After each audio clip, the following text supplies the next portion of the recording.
Nggih. Estu lho Mbak Lisa, piyai mriki kalian jenengan ulah tresnane ora umum. Aku ya ora pati ndukung ngono. Karo Gondomono. Gondomono lumeng. Aku ya tadi tuh lupa loh aku. Kalau gak lewat gerbang itu, oh ya aku wis tau rene deh gitu. Lah kayak muta. Iya suno. Ora kencang kae iki. Lah apa? Tak peres. Peres masane nek sapa peres ora. Ning elok jenengan sehat panjang Aku ya umur. gumun dong karo jenengan niku. Napa, Mbak? Lah Bu Kesi nek kladine mejo isine jajan tok ngate aku bermangan. Sinten? Lah Bu Kesi to. Lah mergo jenengan mriko lak nggawa panjer. Lah gur wong dolane resik meja niku. Aku ya gumun Niku do golek Anak gendere. Nene. Selendang kuning. selendang kuning kang saking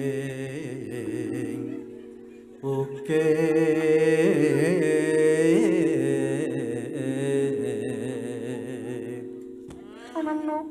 Padahal. Mboten.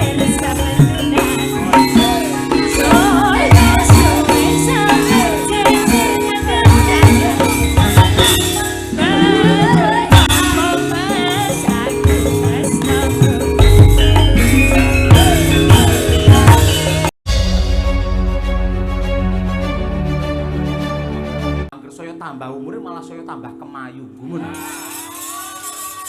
Ora Mbak Tatin, ora Mbak Lia, ora bojoku, mesti senengane kok foto.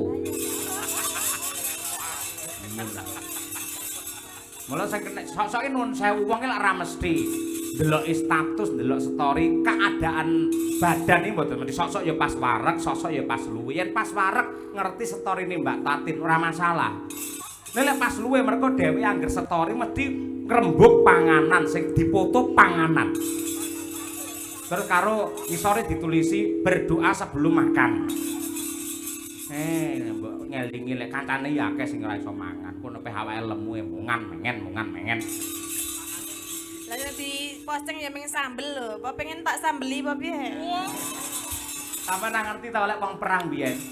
Pengen sambel disambeli.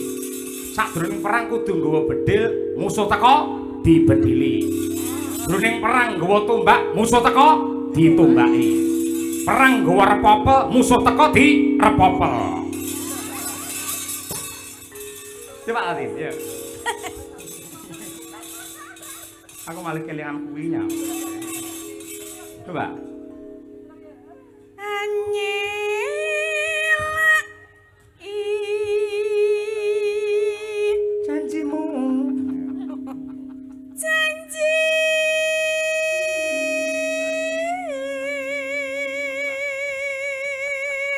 Selendang biru. aslendang biru Alah selendang biru. ala selendang biru among enak ati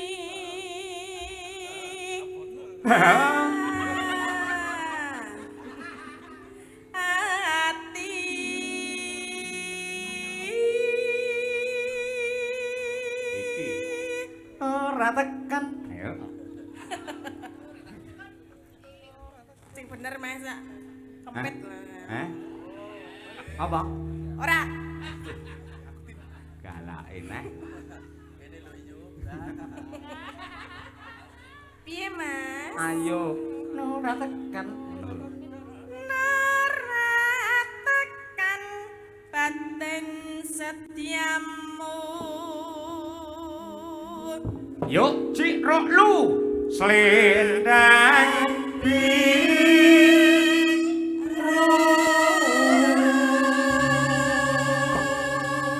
Somben ning Ponorogo tanggal 14 bintang tamune genti Mbak Tatin teng Desa Kemiri. Yen taun wingi Mbak Elisa. Pokoke desa niku gentenan. Yen ra Tatin Elisa, Tatin Elisa, Tatin Elisa wis ngono iki terus. Ora bareng ki wae ya, Cek. Hah? Ora bareng.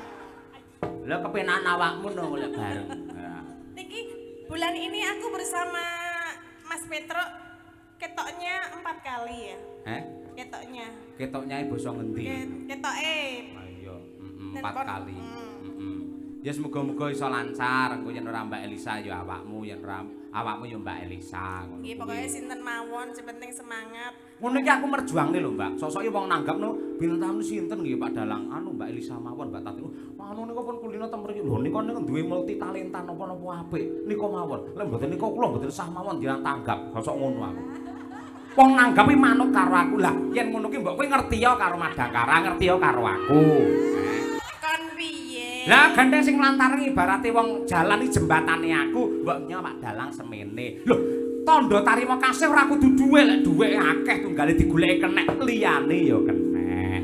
Liyane apa contone mang ngomong? Contone?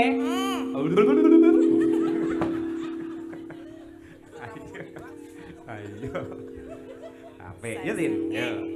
Leboke Mataram.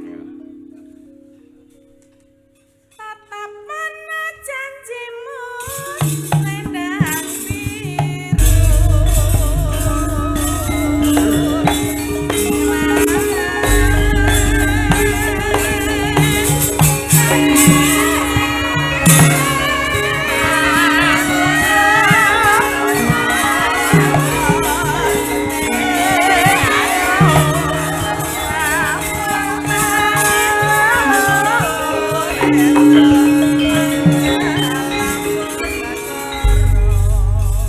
Lumbung desa Pratani ayo di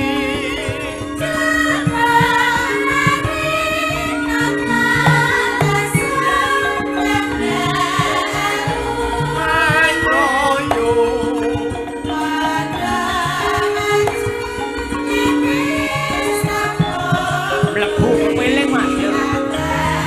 Amundut saking para kadang-kadang panitia.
Bong Nun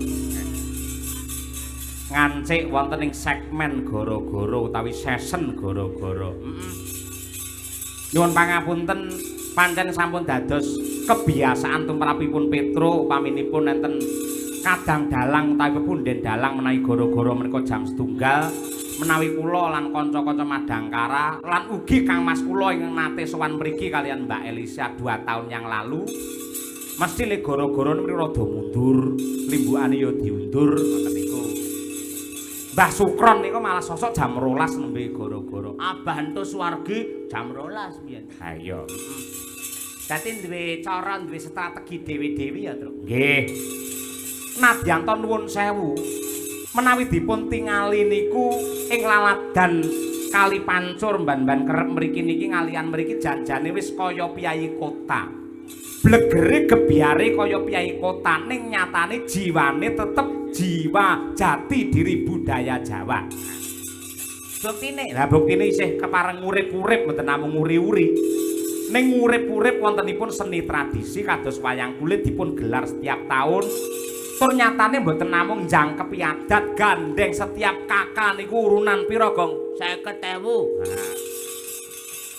Mula ya ana rasa handar beni insyaallah barokah dumateng sedayanipun ing atase dalange namung Petruk parandene meh jam kalih tasih kathah para sutresna budaya ing tasih kepareng lenggah mboten namung bapak-bapak ning ibu-ibu adik-adik anak-anak kula tasih wonten ingkang kepareng nenggani dumateng kula nganti meh jam 2 sing mirsani sik akeh iki ora perkara dalange apik bintang tamune becik warangganane ayu pengrawite kompak niku mboten. Namun yang adalah salah satu kepedulian penonton wayang Kali Pancur terhadap kelestarian budaya Jawa Indonesia. Ya muga-muga didongake tetep lestari ya, Truk. Wis dalange sapa wae sing taun wingi ya Mas Greng. Heeh. Saiki awake dhewe mau panitia ya wis mundhut prisa, Pak Sutriyoso. Sinten Pak Dalang ya niki tak tawak-tawake. Ya, Mula nang kene kowe mayang apik kaya apa, taun ngarep tetep ganti dalang wis to. Iya to? Heeh. Mbok kowe lek sabetan nganti adus keringet, le fragmen apa jenenge suminten jan nganti gulung-gulung tekan genset kono. Sok dalange ganti ning bintang tamune iso padha. Iya ngono. Pancen perkembangane wayang kaya ngono. Ngono kuwi. Mula ya bener para sepuh ngendikake wayang ora mung tuntunan, ora mung tatanan, ning jaman saiki lebih banyak tontonane. Mergo wong iki butuh hiburan karena hiruk pikuk kehidupan. Mergo rekasane wong golek sandang pangan, arep oleh munggah nyatane dhuwur ya angel dicontoh, angel ditulat. Arepe piye-piye anane mung mangkel, kepengin tuku pertalit nyatane malah dioplos. Ha iya. Mula ya butuhe golek hiburan sak bisa-bisa wae dhewe nglipur marang para warga masyarakat mban-mban kerep karo Kali Pancur kene. Syukur menawi saged nglipur iwadene mboten kok wayangane kaya ngono, wayangane kurang gayeng, wayangane kurang sigrak. Kula secara pribadi nyuwun pangapunten ingkang agung. Nyuwun pangapunten ingkang agung. Sak gaduhing nalar sak kadaring lampah awake dhewe ngaturake sak bisane ya, Truk. Nggih, ngoten niku. Nadyanto ana kendala hujan ning tidak mengurangi semangatipun para panitia sangat luar biasa. Karang tarunanipun nggih kompak solid, penuh dengan semangat. Lah menika ingkang elok. Menawi para nem-neman dipun libataken wonten acara-acara bersih desa ngeten iki insyaallah niki mangke mboten badhe kepaten obor. Tegese tongkat estafet dari para sepuh akan dipegang para generasi muda kaya Karang Taruna. Insyaallah nganti kapan wae tradisi bersih desa tetep ana, andayani ing laladan Kali Pancur mban-mban kerep ngalian anane mung berkah-berkah lan rahayu selaminya. Amin ya rabbal alamin yo. Sik akeh pamundhut, Truk. Ya. Tak goleke waranggana sing kembar. Kembar. Sapa? Mbak Elisa Urcarus karo Mbak Birgita Ayu. Ya, ketoke Mbak Birgita wis akeh sinau belajar ning Mbak Elisa. Ora mung Mbak Elisa sing dadi bintang tamu saiki ya Birgita mulai luar Jawa ya. Ya, sik Jawa sik keluar meneh. Ha ya. Senengane keluar. Ha ya.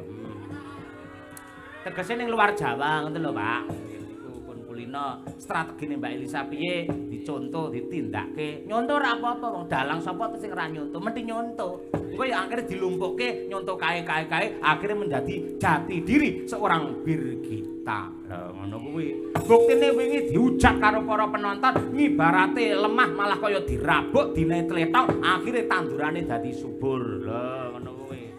Lah ning luar Jawa wah karo Mas Catur Nugroho wah tenan dhek. Ha iya. Melu marem. Yo berdiri coba kaya apa tukung-tukung Mbak Lisa dan juga Birgita Ayu. Yo.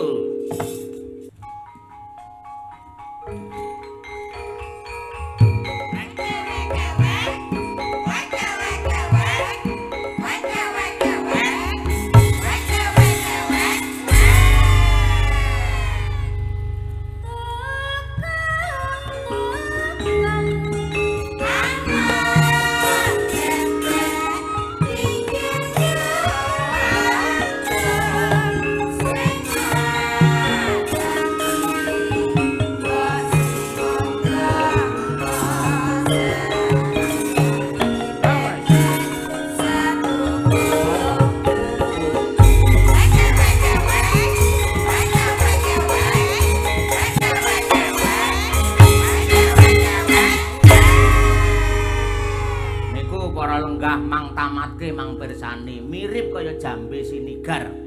Ora enek sing basa, ora enek. Piye plek to, plek to. Plek-plek. Padha cantike dedeke ya padha. Lah ya. Le apa ki jenenge cantas ya padha. Dedek piadek ya padha. Dedek. Dedeke ya padha, pakulitane padha, mung bedane lek Mbak Elisa iki rung duwe pacar, lek Brigita iki solan salin terus. Oh, kowe ganti to? Hah? Piye resep kok Ora. iso entuk pirang-pirang Nek ganti piye? ki ora, Oh. tapi tambah. Oh, leh. Tuturono Mbak Lisa, iso kaya ngono lho. Jiwa wanitane ana ngendi kaya ngono kuwi. Tambah ki ya ora apa-apa. Emang kalau memang belum jodohnya ki ora apa-apa bulan. Akeh sing oke sisan ora apa-apa. Kan masih penjajakan, penjajakan kok kira-kira ngendi sing paling cocok, paling plek karo kowe ya engko ke plek-plek. Maksudnya Plek-plek. menuju ke kompak gitu loh, menuju Plek-plek ke kaya tatin pas nglunjak ngono ya. Plek-plek. Ayo. ora pas jebok ngono to nyengket. Nengke aku lho kates ngono. Nyengket kates to. Ye iki ejang-ejang tasih kathah menika ingkang tasih ngon luar Nggih. biasa matur suwun. Nggih. Estu lho Mbak Lisa, piyai mriki kalian jenengan lah tresnane ora umum. Aku yo ora pati ndukung ngono. Karo Gondomono. Gondomono luweng. Aku ya tadi tuh lupa loh aku kalau gak lewat gerbang itu. Oh ya aku wis tau rene deng gitu. Lah kemutan. Kayak anggar duwite entek lali modele. Mbak, berarti jenengan karo Mbak tapi tekane pas udan mau. Pas Jawa. Terus piye carane piye ben ora kudanan? Hah? Ben ora kudanan. Yo nganggo payung kan. Terus Sampeyan maksudnya kok ngomah nggawa payung? Lho yo enggak, seko ngomah yo nganggo gerobak to, mosok yo nggo angkong. Maksudnya ning mobilmu enek payunge ngono lho. Onten. Oh. Sedia payung sebelum hujan kan. Ah. Yo mesti disediakno payung. Lah kok takon kuwi ngopo? Lah aku ki yang mendalang ya, dalang lak sik jejer. Makbres ngono. Aduh Elisa piye? Iki mangko urung teko. Lek teko kene mesti pas udan iki dhek diudani iki mesti ngono. Maksudnya iki dianu lho kena udan banyu udan ngono lho maksudnya. Diudani to? Ah, iya. Pasti Pak. Diudani to? Sik to. Piye wong Jawa bener ngoten nggih, Pak? Lek udan lek diudani to. Lah iki dudu wong Jawa mboten ngerti ora. Lah nggih. Kula wau sampe diudani sih. Tapi selamat. Hah? Masyaallah. Sing udani slamet. Kula sing selamat. Kula Oh. diudani tapi selamat. Eh. Maksudnya tekone rene wilujeng selamat. Sakit ke pangke sederek, seneng, regeng, marengeng. Ah, ngono. Lah sinden omongane ting plekutuk wong kene kok suweneng ya ngono. Lah kok yo kaya mudeng ya Pak Bu iki lho. Mudeng ora. Ya, ben, Ora Pak. trima wong kene to Pak sing seneng Pak. Dalange kan yo seneng to Pak. Iki aku wis mencoba ben ora tekan kono. Aku ki wis cara macan wis bubuk manis lho. Lah kok mak utik-utiki karepmu piye, Bin? Ya gak apa to Pak Jan. Iki kudu tak bocorke setetek. Apa Mbak? Setetek. Setitik tetek. Mau iso ki Pak Cahyo ki WA jam 4 esuk. WA sampean. Masyaallah. WA jam 4 esuk. WA piye, Mbak? Langsung ampun ke supen nggih Mbak, mangke dalu. Sampean heeh. Profesional ngomongane jok. Kok isu-isu to Pak, aku ya gitu. Jam 4 isu. Jam 4 esuk. Subuh. Ya Aku kok enjang-enjang to Pak gitu. Ya terus dia ngomong kok belum bobok to Mbak. Aku kudu jawab piye? Ya wes aku tak HP ku tak uncalke ngono yo aku turu wae, engko ndak tekan ngendi-ngendi, bener ah. Iya berarti sebagai wong wedok kan aku wis jejek kan. Menjaga, betul, Menjaga. menjaga. Nah, Sik to, sing jenenge ning YouTube iki piyai akeh wis ngerti. Lek sampean diikrarkan sebagai adike utawa anake Bu Kesi. Lah berarti aku lek bapakmu utawa kakakmu to. Apa salahku seorang kakak ngabarke adik Yahene kok belum bobok? Ya salah to Pak. Salah piro? Ya jenengan salah, ya salah. Salahku apa? Salah jenengan kan jenengan pun punya istri. Kudune gak entuk ono WA orang ngono iki. Lah aku salah wong mbek aku tak lebokne mbek dheke. Ora. Anu tegese dheke tak WA-no lho ora. heeh, wis mlebun jenan. Oh iya. Iya. Ya ora iki mau ki carane saking senenge soalnya udah pelunasan rong dino kepeker kan. Lah dadi Pak Cahyo ben ra mikir, bengine aku kok mayang-mayang wae dadi isu kabeh wis dilunasi tak takon Mbak Tatim mau pelunasan jam piro? Mau esuk lah ya berarti Lah iso kabeh podo. kok. Iya ora tak istimewakne to. Kabeh esuk jam 4 mergo mambengi lak wayangan. Timbangane keturun tangi kuawan, gandeng wis dirampungi karo Pak Sutriyoso akhire kabeh sinden iki tak transfer dhewe-dhewe Lah kok Lah kok sinden Madangkara kok mau sore Pak ora mau isuk. Hah? Jarene jenengan mbot anu adil. Ah.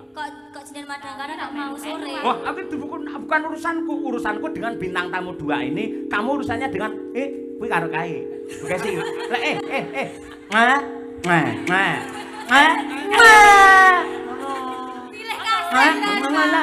Pilih kasih.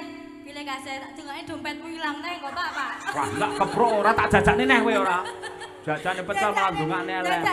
Dadi sampean kudu ngerti aja gampang ngarani Pak Cahyowa karo Mbak Elisa terus neko-neko enggak mungkin. Mergo wis didum karo Bu Kesi. Terus bintang tamu.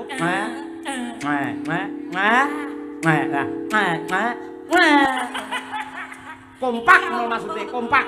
Iya kompak.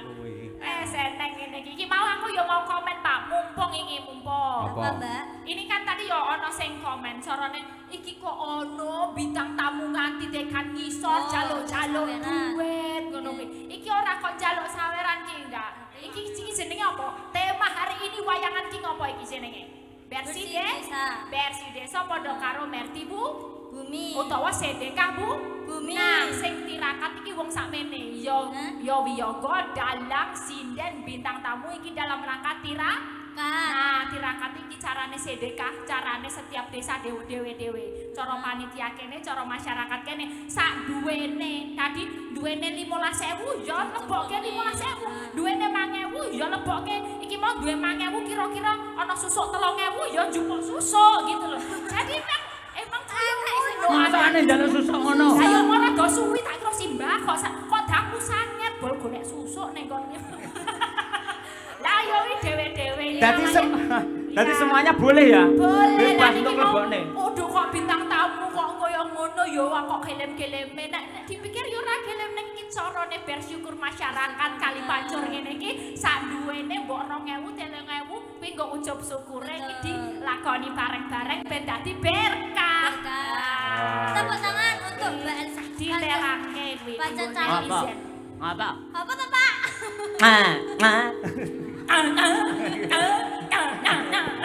Pancen Mbak Elisa calon dokter Pak. Jadi ya Alah, aku Apa? calon dokter. Aku ki ya wis magister, ora suwene ya dokter. dokter. Lah aku masuk angin ini dokter akhirnya aku. Dokter, Kuwi. terus?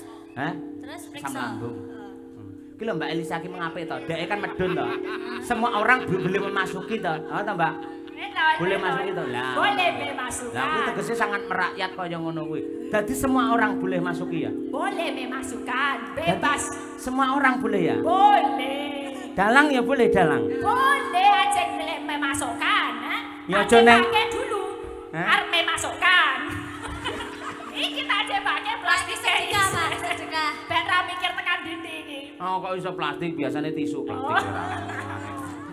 Ya itu mau tak gone rangke netizen itu loh yang kendel lalok gitu ya. Nggih. Ya tak jelaske. Nggih. Cara desa negara tawa cara, negara tawa tata. Apa kuwi? Oto-oto dipangan Bathara Kala. Mikir aku mikir. Wes kira-kira kaya ngono ya. Yes, kayak nyanyi apa? Iki podang kuning. Yeah. Pamundhut saka panitia dipandhegani kalian Pak Suwardi. Ayo. Nggih. Siap. Maksake podang kuning. Bawa dijak mboten iki? Hah?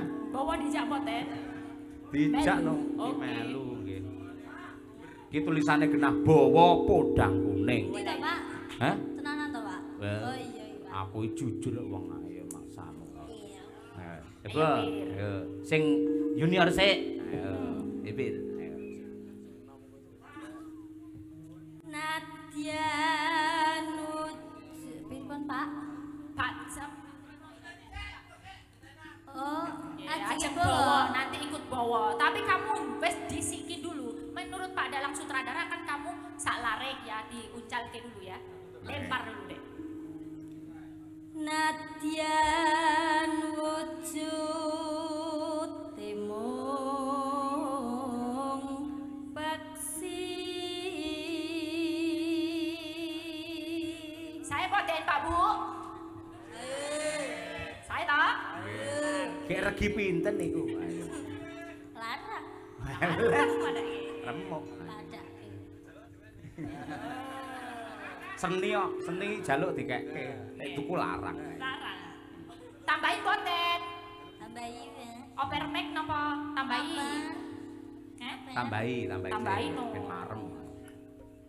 Sing koke sing biasane napa sing mboten, Pak? Sindene kok kakean takon yo Pak yo. Ayo takon bar takon-takon bar isu njal undaan. Wah. Bir ben.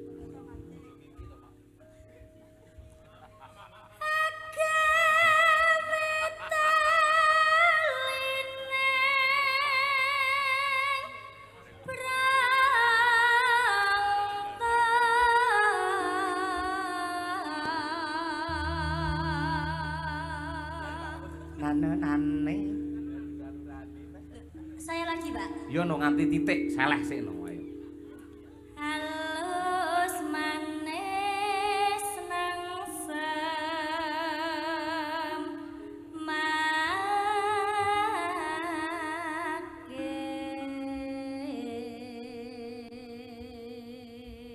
Hop lah titik ngene penak. Ayo. Terus? Iya, Pak. Hah?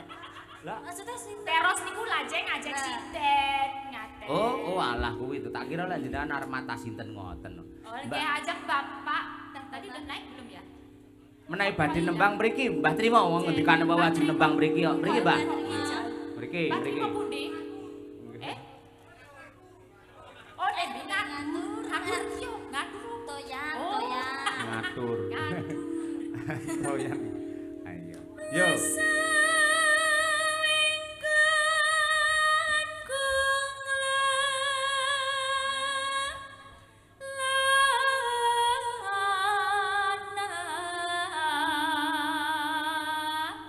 Nunen. Malah ngajari. Jenenge dalange pantes yo ngono, sah-sah. Oh lah iya. Biyen biasane aku piye-piye kowe meneng ae saiki protes ya ora. Ya kan ada perkembangan, yang namanya cerita itu ada kembangannya. Nek rano protes-protesnya nggak ada semburan-semburan cinta. Sudah mengakui dia telah menyemburkan cinta. Wah, iya. Cinta karet cetas. Aduh. Golek isi podang jenar.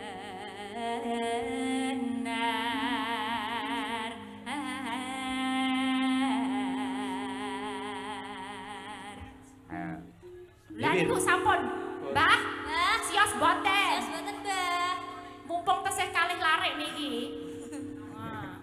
Serung rampung le pipis. Nggih, pun iki sampun. Pak. Oh, mriki Mbah Trima, Mbah, mriki, Mbah, mriki, Niki, mriki. Mbah. Minggat. Minggat, Mbah. Tasih kalih larek niki. Wah, heeh digembol. Sangune, Mbah, jelali, Mbah. Seselane niku lho. Selane. Mriki ya Mbah, ampun mudhun sindene kula bingung ning kene mati kutu ning kene. Ora nek kancane. Nggih, di sini aja, Mbah. Nggih. Boleh. Apa ya? Apa iki, Mbak? Iki sang ketua panitia, tepuk tangan untuk Mbah Trima luar biasa. Sehat, Mbah. Wah, matur sembah nuwun. Nggih, mengke dipun baca Pak Dalang niku. Lho sampean no. Kula mawon. Lah kan sampean wis dadi astradaku. Oh, Ayo. iya, oke. Mriki, Mbah. Oh, kungkum. Kung.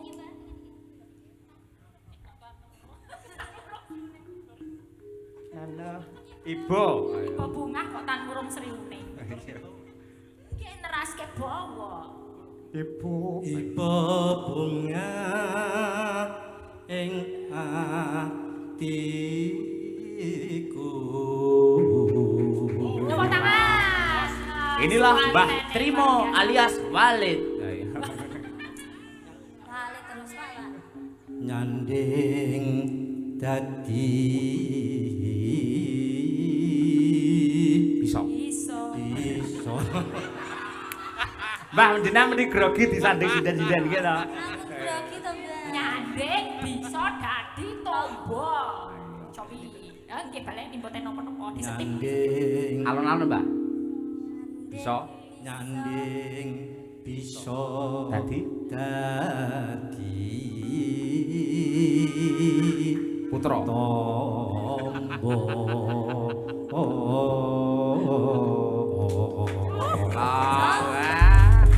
Mula kali pancur serga wayangan mung ketua panitia ini piye budaya kados makaten Mbah, Mbah jenengan niku. Cah kene omahe kono. Napa niku? Nggih. Mbah, jenengan semangatnya luar biasa, berjuang untuk rakyat luar biasa. Ning kula nyuwun tulung siji. lek ngenyang dalang aja kaya ngenyang lombok lho, Mbah. Mosok kacek 500 sing jenengan nesu ngono lho. Ora kencang kae iki. Lah apa? Tak peres. Peres masane nek sapa peres ora. Ning elok jenengan sehat panjang Aku ya umur. gumun dong karo jenengan niku. Napa, Mbah? Lah Bu Kesi nek kladine semua ijo isine jajan tok ngate aku bermangan. Sinten? Lah Bu Kesi to. Lah mergo jenengan mriko lak nggawa panjer. Lah gur wong dolane resik meja niku. Aku yo gumun Kowe do golek piring dhewe teng pawon. Yo dasar nuleh kaya mbok gawane kresek ngono lho. Kaya ora iki lho. Napa? Ning kula matur nuwun mau kanca-kanca teng mriki entuk tombo jenengan paringi gule walah gule kaya ngono. Ini Mbak Anissa. Lek. Mau kan tak jak mandap. Oke. Ciri khasnya ngono. Ciri khas iki ya. Bukannya kowe tak jaluk-jalukin ya. Boten. Seduluran. Seduluran pinten-pinten kemawon niku Mendekat, tondo tresno. mendekat. Mbok 2000 mbu. Lah nggih. Ana gedhe ya ana Ana cilik. cilik. Nggih. Ana sing cilik, cendak. Ngono lho. Mbah nyanyi sareng-sareng nggih. Oh iya. Ampun mandhap riyen. Sareng-sareng. Nggih dikancani dua bidadari. Ayo, sareng-sareng mboten sari-sari lho, Mbah. Sareng nggih. Sareng-sareng. Podang kuning nggih. Matur nuwun gulene, Mbah, elok tenan. Ayo. Sing masak sinten, Mbah? Bu sapa sing masak niku? Anu masak putih. Masak gule niki lho, Mbak. Anu Dandake. dapur sekar. Heh? Dapur sekar. Oh, dapur sekar seni karawitan nggih leres. Akhirnya dadi podang kuning. Ayo. Nah, mulane kula dijenengke trima nggih biyen niku bapake kula sok rak trima. Nun? Ngono sembiyen bapake kula sok rak trima. Sok ra trimo. Ra trimo. Sebab Lah kono ora kirim ngono ya, Mbah. Esuk awan iki tetep rak trima. Nggih, Mbah. Kula kan iki judule kan esuk awan to. Hah? Podang kuning kan esuk Esuk awan. awan. Mboten esuk sore tempe dele. Ayo. Nggih, monggo podang kuning bersama Mbah Trimo. Podang adalah burung yang bisa terbang, kuning adalah emas. Semoga kali pancur lan ban kerep tansah berterbang tinggi ke zaman keemasan. Esuk awan ning omah. Thank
Mau siang ing ngasta pedalangan sinten, Mbah?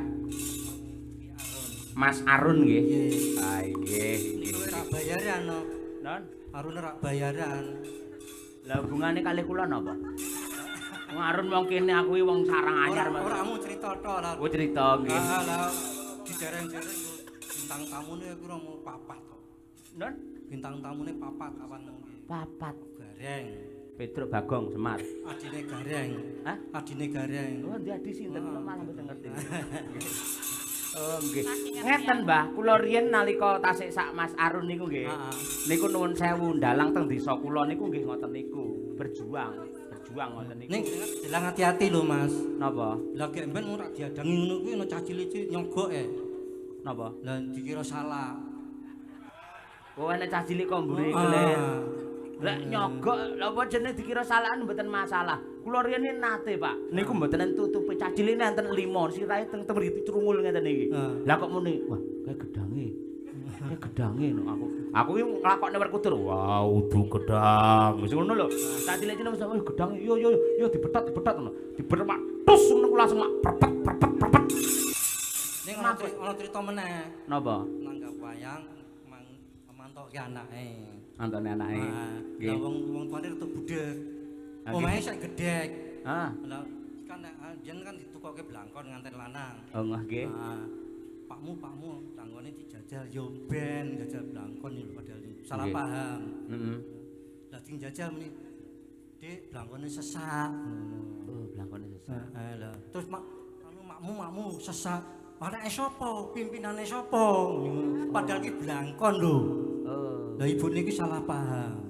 Oh. Sing dikira sesak iki tunggale blangkon. Oh. Lah terus oh alah kon blangkon. Lah ngaten anyar kan ngertine iki kuwi siji kuwi mau. Oh, lah nggih. terus ana jekno meneh.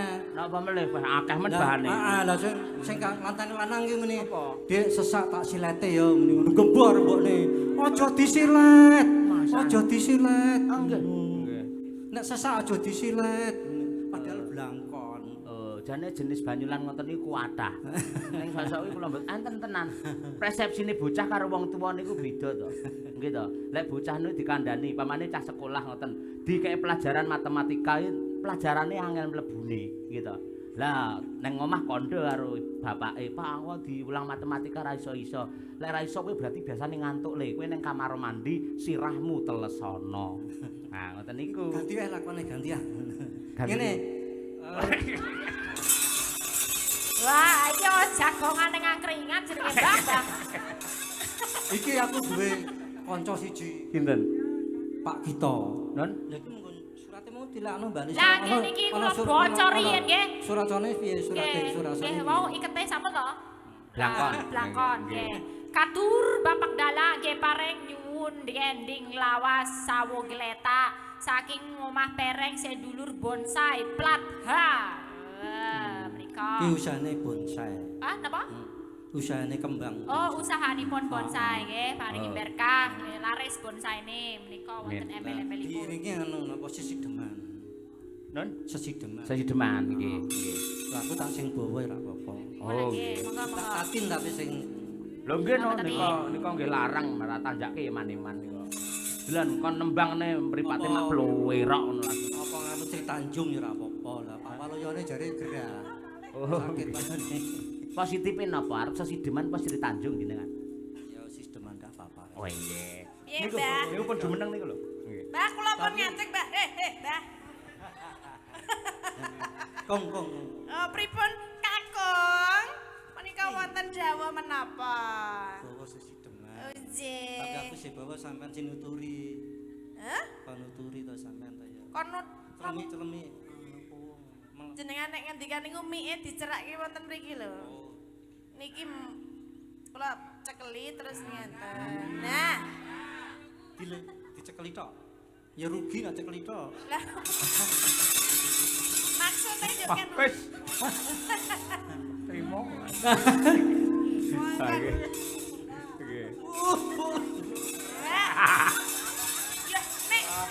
nek watuk mboten sah dimek to, Pak? Nggih monggo majeng mriki. Saya malah beda bukesi ya ben. Malah jenengan kok sapa-sapa arep dibeda lho, Pak. Ya, oke nek ra guyon ki ora awet urip. Oh, ngeten. Nek awet enom ora ono. Oh, awet nom apa awet urip? Awet urip nek tuwa ya tuwa. Iya. Nggih Mbah, bawa Mbah. Selak pengen kula krungu suara jenengan.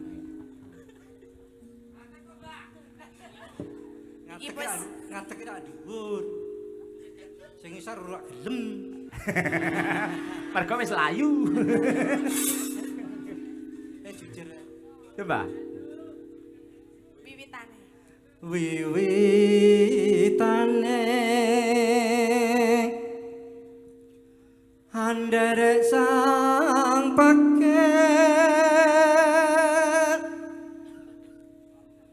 priya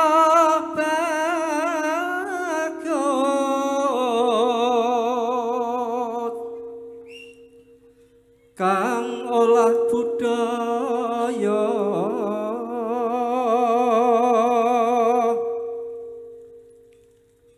sowan menyang kutha gedhe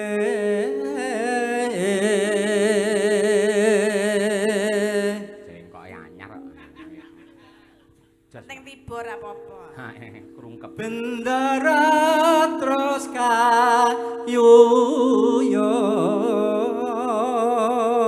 kayuyong neno selendang kuning Pak Dalan ki mbok ora warai to Pak Dalan. jeglong-jeglongke aku Mboten jeglongke, estu cengkoke enten loro pancen. Dadi enten NU kali Muhammadiyah ngono lho. Wis jenengan sak metune jenengan mawon sing pundi? iso gelem metu Waduh.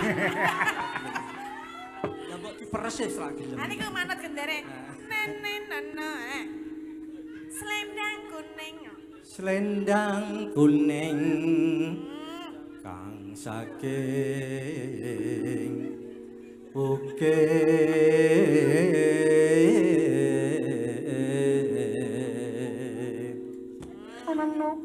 Pak Dalan. Mboten Mbak Tati. Suara kurang. swara kurang pramana ning wasis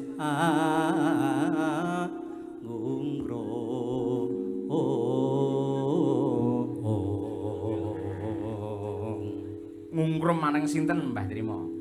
aku tak lali sih Aja jak omong sik kok sik. Mboten. Endi nek dijagan Iya. ana godho kok Wiwitane andere sinten? Dari Mas Cahyo. nara ana godho ngene nara tak ngandel takok karo Mbak Kesi iki lho nggih. godho mesti ana Mbah, sing diarah bojoku Mau terus Mbak Kesi ta. terus iki Pak iki. Ah, Siap-siap iya. lho Loh, gue. kok aku ngerti kuncine kali Mbak Kesi kuwi Kuncine nomor pindah. Lah sampean ora Kuncine? iso ngono wis dikunci carane Apa ta, Mbah? nah iya ora ya kon sing lurus ngono lho Oh, nggih. sing lurus Siap. Nggih. nek pas anu ya kadang-kadang ya mega Oh, nggih. mula bojo sinden nek kon lemu ki ra iso mergono dalange menggak-menggok Nggih. Nggih. Leres, Mbak. Awas, Mbak. Ayo, Mbak. Anggung rom. Anu. anggung rong marang bendara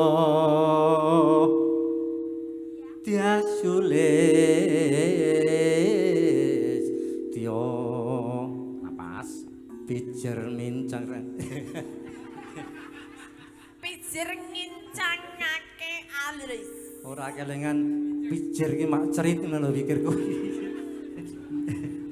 Jenengan nganggo wong sisi deman nganggo trit barang. Kamu kelingan zaman biyen kaya Pijer. pijer mincang ake alis Mas, masuk. terus tresno sesigeman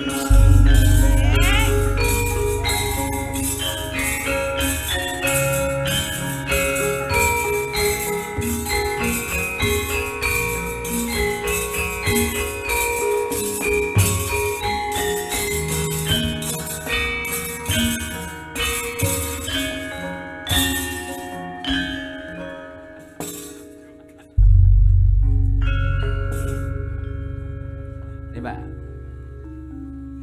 Mas Gito. Monggo Mas Gito. Cinta ora Mbak. Mbak, aku tiwas mangap kok Mas Gito. Tanggung jawab aku wis mangap lho. Panjen tak kon mangap. Lah, Ora tak mangap tak brungkal. Wah, Jem. Coba. luwe becik paten mana tindak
matur nuwun sanget. Saniki minangka pamungkas pamundhut saking panitia, coba Mbak Dian Munasira, terus Mbak Tri Hastuti bareng Mbak Lisa karo Mbak Tatin menika enten pamundhut Kembang Rawe. Nah, nggih. Pun aturaken. Nyuwun pangapunten mbok menawi mboten saged sedaya pamundhut kula aturi amargi nggih ingat waktu. Ayo. Nggih niki wong nggih wonten pamundhutan napa sawu gletak nggih. Sesuk nek nanggap melih ya Mas ya. Kejeme. Lah kantenan nika pamundhutan kathah sanget nggih. Bentar awe turun gunung, Dik. Wah, iki seberat sebelah nang ngene. Tapi ya Abot iki kono. antep ki. Antep iki antep. Ora oleng lho ngene iki. Gak apa-apa Mbak Ade malah penak ditumpaki. Tumpaki bareng. Nggih, monggo kemarin. Monggo Kembang Rawe katur sedaya para lenggah. Monggo. Yuk, cacos. Ayo Riri. Ayo. Nak ucap belo pergi kau melambai. Harimau, harimau, harimau, harimau Malaya. Tak pernah ingkar janji. Harimau, harimau, harimau, harimau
Terima kasih, terima kasih.